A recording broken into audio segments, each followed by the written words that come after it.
Hey guys, it's John Layfield here. At one time, the longest rating WWE champion in SmackDown television history.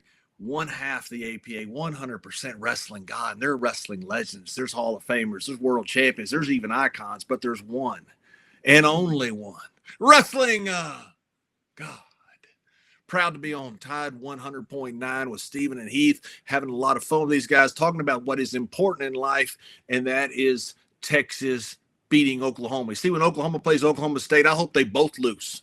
We need a wall between Texas and Oklahoma to keep the Okies out of the promised land. But if they make it through customs and come down to the promised land, they're going to go back a long trip. It's going to be sad. It's going to be so sad going back to Oklahoma to your little bingo parlors and all your little places. And God bless Texas. You know, if you recall, Arkansas, we really didn't have a rival. When we made the transition, the rival at Arkansas was always been Texas in our minds, growing up because of Southwest Conference. Well, when you made the transition, we had to kind of manufacture one. So it was LSU. Right. And David Basil made the big boot trophy. He invented that and did that, came up with that, which was an awesome trophy. And so here's what I learned quickly, Heath. This is why this is a great question. I didn't understand rivalry until I got to Ole Miss. And here's why. Guys, we beat Mississippi State 9 out of 10 times at Arkansas. So we get to Ole Miss, we beat Ole Miss 52-0 or 52-3 or something the first year. I didn't think nothing about it. The second year, had a pretty good year, but we get beat by Mississippi State. I go to get horse feed. We're getting ready to go to Cotton Bowl. We're going to get ready to play Oklahoma State that second year. I go get horse feed at Pontotoc, Mississippi. And I can tell my guy who's usually friendly with me, hey, Coach Nutt, hey, hey, how's it going? Hey, getting the horse feed? Yep. I need some horse feed for this, my horse. That. Always great conversation, right? Right. That day, that second year, after getting beat by Mississippi State, he doesn't say much to me. I said, hey, you okay? Doesn't say much to me. Helps me load my sacks of feed in the truck. He says, hey, Coach Nutt, as I'm getting ready to leave, I'm thinking something must be wrong with the family or something. Somebody must be sick. As I'm getting ready to leave, he says, hey, Coach, yeah, make sure you beat Mississippi State next year. Whoa. Now we're going to the Cotton Bowl. I'm feeling pretty good. I don't feel good about getting beat Mississippi State, but I feel pretty good. We won 9 games. I think we're getting, it's 2 years in a row. We're going to the Cotton Bowl. You make sure you beat Mississippi State next year. That's all I needed to hear, because that line is so, you can throw, the old saying, hey, you can get beat by every game, but you better win that last one. There's something to that now in the state of Mississippi. There's something to it. Arkansas didn't play Arkansas State, so I didn't understand it. Right. I didn't understand it until I got to Mississippi. I mean, the rival, I thought, well, we beat Mississippi State 9 out of 10 times at Arkansas. No big deal. Beat them the first year. That second year we got beat, whoo, I heard it all year. My letters, my emails, that's all it wasn't about beating Oklahoma State in the Cotton Bowl. Coach, right. Let's beat Mississippi State now. Oh, right. Okay. Hey, we just beat Oklahoma State in the Coach, let's beat Mississippi State. Right. I get it. So when I got to Mississippi State, I'm like, okay, and everyone thought, like, this is such a big game. So how do I prod and get under their skin, and how do we make this such a big game? And at the time, Ole Miss had been doing okay, and we hadn't. So I'm like, okay, how do I kind of get us going, build our fan base up, create this excitement, and do it? And calling them the school up north, and everybody bought into it. And, yeah, they did. And it really, and then it got under people's skin. I remember going recruiting, and after we won, I remember walking to this high school, and this counselor was in there, and this lady goes, Coach, say, hey, I'm an Ole Miss girl, but I want you to know that we pray for you and your family every single day. And I said, well, that's so nice of you. You know what I mean? I know the rivalry's heated, but it's nice you to pray. She goes, yeah, we say a prayer every night that you and your family get the hell out of the state of Mississippi and go coach somewhere else. And, and you knew then that it was working. One thing I did want to allude to it is one thing that it brought me back to, have you guys seen My Cousin Vinny? Yes. Yeah. I am Vinny Gambini. Okay. I came in, I didn't talk right. I didn't eat right. I didn't do anything like anybody in Alabama did. So I had to, make these adjustments. And to be honest with you, when I got hired, I was like Vincent Gambini. I walked into the courtroom and the judge looked at me and said, "Who the hell is this guy now?" Okay. I didn't dress right. I wore Hawaiian shirts. They all thought I was a moron, and they might have been right. But I had an adjustment that went with the coaching that went beyond the X's and O's, talking to the kids and having them all address me as yes, sir. I mean, I'm not used to that. It was just different. It was really different. But it was cool because I'm a bit of a chameleon anyway, and I have a way of adjusting to situations. But the South is a long way from Salinas, California, which is where I'm from. Oh, yeah. More ways than just miles, So, Coach, looking back at your entire coaching career, what is one thing that you wished you would have had the opportunity to experience but never got that opportunity? That's a great, great question. And, our team at Alabama, went to the Elite Eight. We were 40 minutes away from the Final Four. And they're bringing that team back on February 17th. It'll be fun to see everybody in Tuscaloosa there. They're going to honor that team at halftime, I think, on the 17th of February. But, what I wanted to do more than anything at Alabama, my alma mater, I played there. I wanted to take Alabama to the Final Four. That was all I thought about every day. I wanted to win a national championship. I wanted Alabama to be in the Final Four.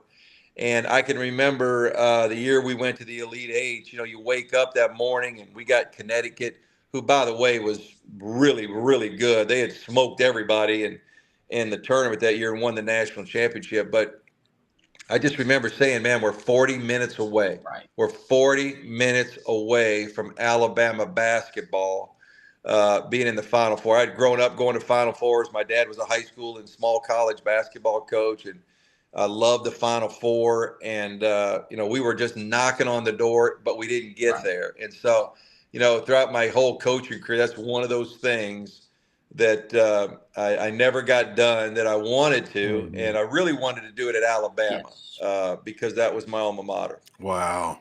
This may be a bit of a hot take, but I think that's what you want on this show. Right. I don't think Alabama goes and hires Nate Oates if Bruce Pearl isn't at Auburn. I agree with that statement. I mean, and that's not throwing shade on anyone. I just think that, what Coach has been able to do at Auburn raised the level of expectations of other schools in this league. Yeah. And they said, listen, if Auburn can do it, we can do it at a high level too if we get the right person like Auburn did.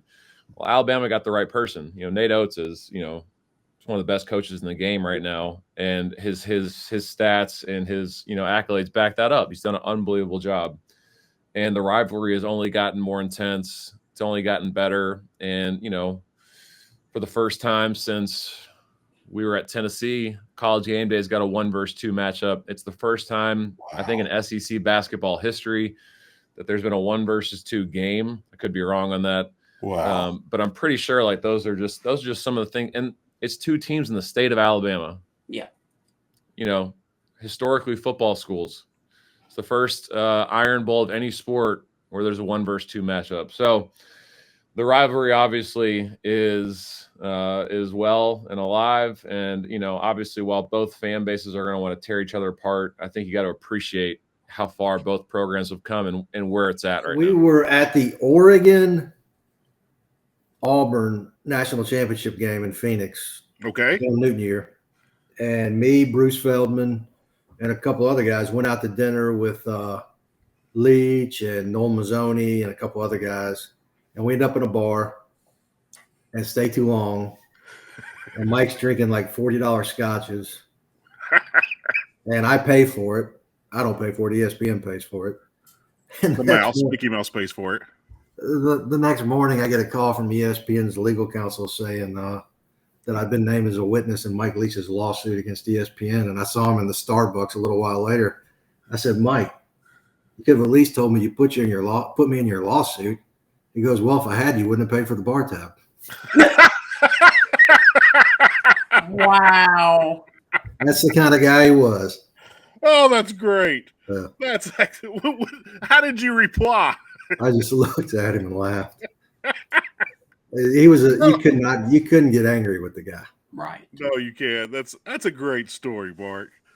Thank It you. was. I'll never forget it. I was presenting an award. It was like at the ACMs or CMAs or whatever, the ABCs. I don't know.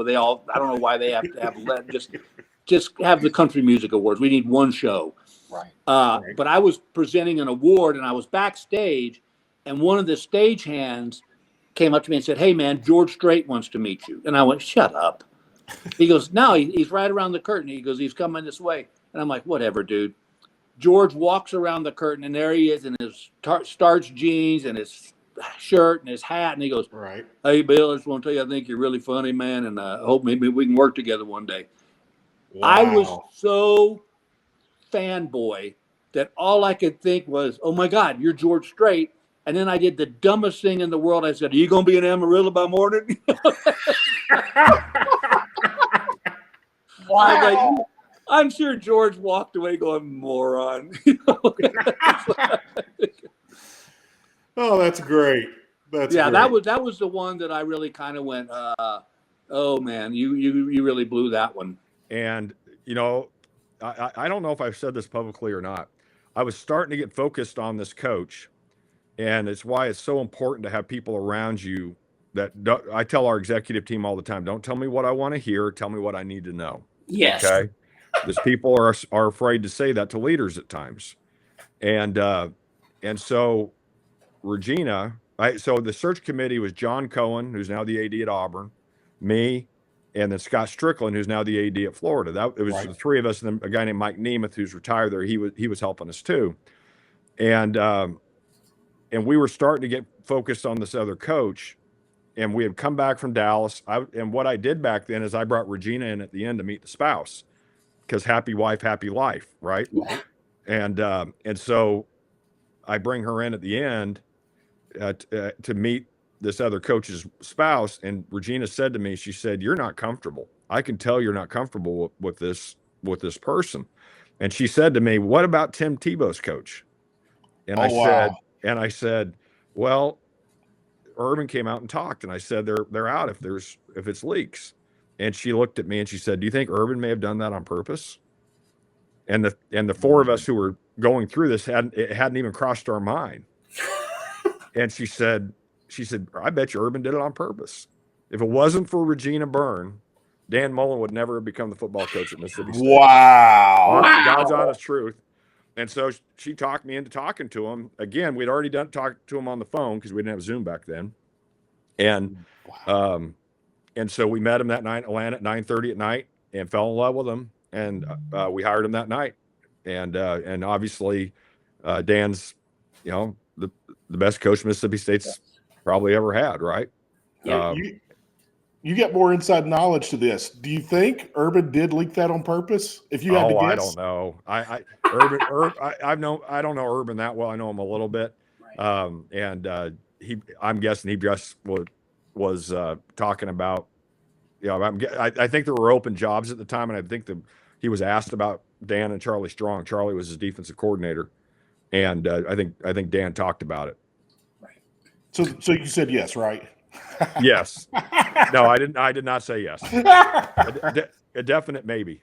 Right. What is the latest that you can talk with us about the NIL situation in college athletics? You think government is broken in our country? Well, college sports is broken. Yes. I had dinner last night with a good friend of mine by the name of Nick Saban and Coach Kasefsky here in Washington, D.C., and we talked about it for a couple of hours, and it's broken. There's no way we can continue, paying this kind of money out to athletes. Now, some teams can, but when it comes to over 100 teams, to make it fair, it's not going to happen. And I'm all for players making money. Don't get me wrong, but there's no system, there's no regulation, there's no rules. It's kind of wild, wild west, and something's got to be done, or you're going to have 4, 5, 6 teams just control it every year. Now, Nick did that, and I told Nick, wait a minute, you control it for the last 15 years. He said, yeah, but it was really, really hard. Now you're going to have just a handful of teams that you're going to say, hey, they got a chance to win a national championship. And folks, we are all passionate about college football, especially in the South. We can't lose it, but this is the opportunity that we might be losing something that millions of people are very, very passionate about. Yes. Coach, we had Greg Byrne on, the athletic director for Alabama, here a couple of weeks ago. He talked about a meeting with you over the summer and talking about what you just mentioned right there. In a few short sentences, if you can, how do we fix this NIL garbage? And it is garbage. I'm proud for the players, but it's not sustainable at all. No. Well, if I had a magic wand, I'd tell everybody in the country, okay, all you big leaguers out there, you 4 or 5 conferences, we're fixing to all come together, and we're going to basically say we're in this together, and we're going to make rules together. We're all going to go by the same rules. The NCAA is not going to do it. But the one thing that we have to do, if you look at what's going on right now, there is all these different conferences. They all have their different TV deals, okay? Yep. You combine all those together, it's worth about $4 billion a year. If you brought everybody together and then you brought in ABC, CBS, and ESPN, and you sold those rights together, it'd be worth 12 to 14 billion a year. So there's where your money comes from. But Right. you're not going to get it done, with the SEC and the Big Ten. They obviously control a lot of the money out there. Yeah. But if you want to do it right for the sport, you would bring all the Big Ten, the Big 12, the whatever the old PAC group was, ACC, SEC, all of them together, and say, listen, we're all in this together. Let's let everybody make money out of this.